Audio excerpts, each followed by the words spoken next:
he's introduced as a man-eating beast with this massive roar. Of course, has to sound like Chewbacca, but that doesn't exist.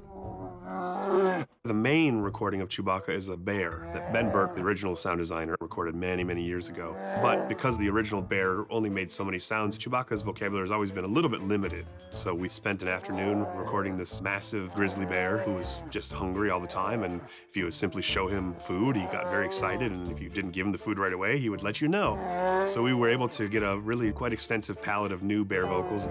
And we also recorded quite a few other animals. Deep guttural pieces that were used occasionally in the giant roar for Chewbacca. That were not in the exact range as Chewbacca, but with a little bit of manipulation, I was able to create a new set of Chewbacca sounds. Hey, okay, take it easy.